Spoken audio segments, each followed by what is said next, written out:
भारत दुनिया की सबसे बड़ा लोकतांत्रिक देश है और इसके साथ ही भारत विश्व की दूसरी सबसे बड़ी आबादी वाला देश है। जितनी बड़ी आबादी है, यहाँ की समस्याएं भी बहुत सारे हैं। सारे समस्याओं को एक साथ हम उसके बारे में बात नहीं कर सकते हैं, लेकिन उनमें से एक सबसे प्रमुख समस्या है बेरोजगारी, और उसके बारे में कुछ बोलना चाहेंगे। एक्चुअली बेरोजगारी एक समस्या है जो कि हमारे द्वारा खुद के डेवलप की गई या फिर सपोर्ट किया गया सिस्टम है, जहाँ तक मुझे लगता है। इसके पीछे कई रीज़न है। एक प्रमुख रीज़न तो ये है कि हमारे सिस्टम इसके बहुत बड़ा रिस्पॉन्सिबल है, और इस सिस्टम को सपोर्ट हम करते हैं, वो उससे बड़ा रिस्पॉन्सिबल है। आप देखते हैं कि कोई भी छोटी से छोटी आपको जॉब चाहिए, यहाँ तक कि आपको चपरासी बनने हैं, प्रोफेसर बनने हैं, क्लर्क बनने हैं, पुलिस बनने हैं, सेना में जाने, किसी चीज़ में जाने हैं, तो आपकी एक न्यूनतम एलिजिबिलिटी क्राइटेरिया होती है कि आप 10th पास होने चाहिए, 8th पास होने चाहिए, 12th पास होने चाहिए, कुछ भी एक न्यूनतम क्राइटेरिया होती है।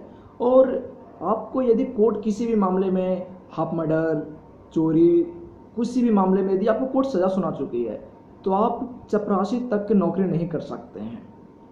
लेकिन इन सबको जो नौकरी दिलवाने का जो काम जिनका होता है, मेनली जिनका गवर्नमेंट का काम होता है, मेनली ये काम गवर्नमेंट के जिम्मे में आती है, और उन गवर्नमेंट का काम हो, जो ये काम हमें दिलवाएंगे, वो जो चुनकर जाते हैं, वो हमारे रिप्रेजेंटेटिव होते हैं।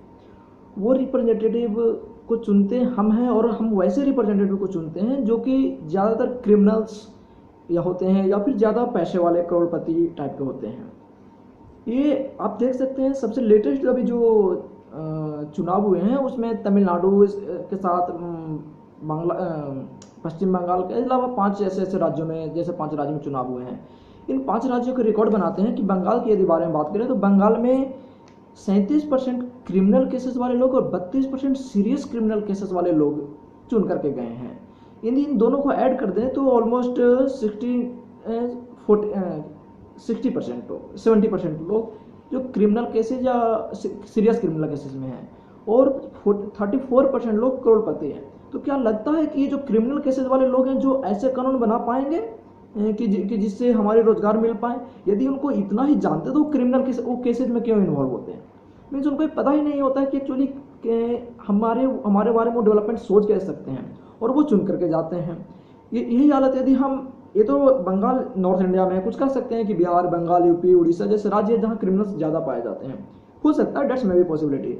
बट यदि हम साउथ के बारे में बात करें, यदि हम लगता है कि उत्तर में शायद ज़्यादा क्रिमिनल्स पाए जाते होंगे, यदि दक्षिण के बारे में बात करें, जो तमिलनाडु एक साउथ के स्टेट आते हैं, यदि उसमें देखें तो 33% क्रिमिनल केसेज और 80% सीरियस क्रिमिनल केसेस के लोग चुन करके गए हैं।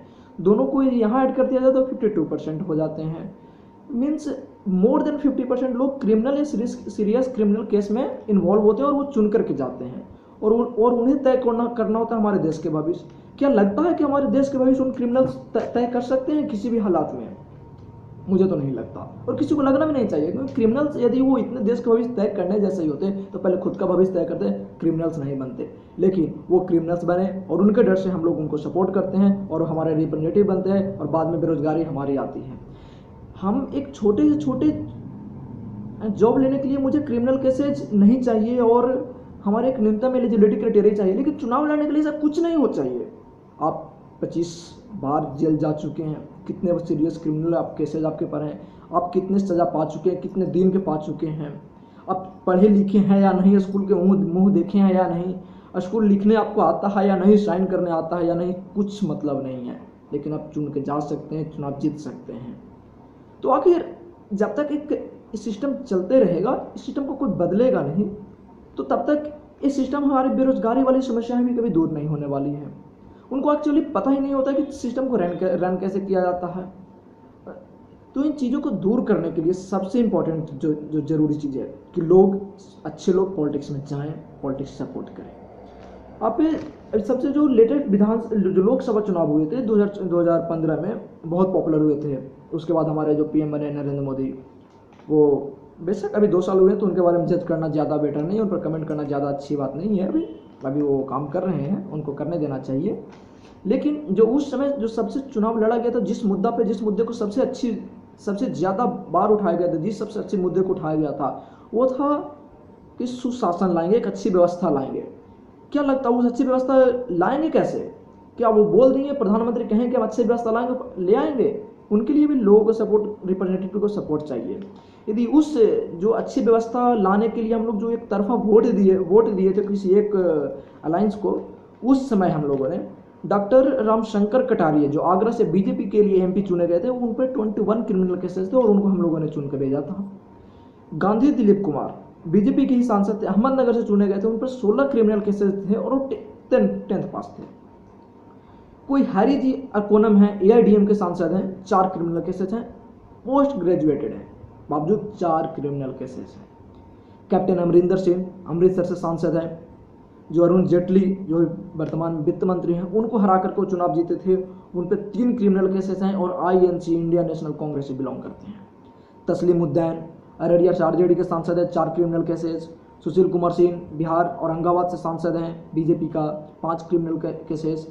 चंद्रकांत भाऊराव औरंगाबाद महाराष्ट्र जो औरंगाबाद आती है उनसे, वहाँ से वो सांसद हैं, वहाँ से चुने गए हैं, उन पर 8 क्रिमिनल केसेस। अधीर रंजन चौधरी हैं बहरानपुर से, इंडियन नेशनल कांग्रेस के 16 क्रिमिनल केसेस, 10th पास हैं।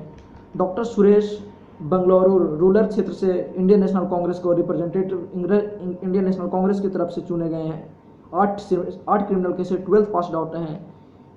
इदरस अली बासीरत से तृणमूल कांग्रेस के पार्टी से बिलोंग करते हैं, 9 क्रिमिनल केसेस। अनुराग सिंह ठाकुर हमीरपुर से 10 क्रिमिनल केसेस हैं, ग्रेजुएटेड हैं वो। रामविलास पासवान जो खाद्य मंत्री हैं, एलजेपी से बिलोंग करते हैं, 2 क्रिमिनल केसेस। ऐसे बहुत सारे, कितने एमपी को गिना सकते हैं। वो उस लोकसभा चुनाव में 34% 185 एमपी ऐसे चुन के गए थे जो क्रिमिनल केसेस जिन पे थे, और 22% 119 ऐसे एमपी चुन के गए थे जिन पर सीरियस क्रिमिनल केसेस थे। और इनको जिम्मे हमारी सरकार है, जिनके जिम्मे हम पे डेवलपमेंट है, इनके जिम्मे हम पे बेरोजगारी दूर करने की है, तो ये नहीं कर सकते हैं, कभी नहीं कर सकते हैं। इसके पीछे सीधा सा कारण है कि वो खुद क्रिमिनल एक्टिविटीज में बिलोंग करते हैं, तो उनको ये सब चीज़ें कहाँ से दूर कर सकते हैं, इनको चीज़ों कहाँ से वो जानते होंगे। यदि जानते हैं तो क्रिमिनल एक्टिविटी में क्यों इन्वॉल्व होते हैं। यदि वो समाज के बारे में, अच्छाई के बारे में सोचते हैं तो समाज के तो वो क्रिमिनल केसेज में इन्वॉल्व नहीं होते। तो एक टाइम ऐसा आ गया, हम इस टाइम पे पहुंच गए, इस मुकाम पे पहुंच गए हैं कि हम अच्छे लोगों को पॉलिटिक्स में भेजें, सपोर्ट करें, खुद पॉलिटिक्स में जाएं। जो अच्छी पार्टी है, जिनकी विचारधाराएं, जिनमें पढ़े लिखे लोग हैं, जिनमें कम क्रिमिनल लोग हैं, उस पार्टी को सपोर्ट करो। नहीं हो सकता तो इतने सारे जैसे चुनाव आयोग इतने सारे पार्टियों का हैंडल करती है, कुछ और पार्टी हम लोग बनाएं, कुछ और पार्टी हम अच्छे लोगों को आकर के पार्टी बनाने चाहिए, और ताकि हम अच्छे जगह दे सकें भारत को, एक अच्छी बेरोजगारी दूर कर सके, सारी चीज़ों को दूर कर सकें। जय हिंद।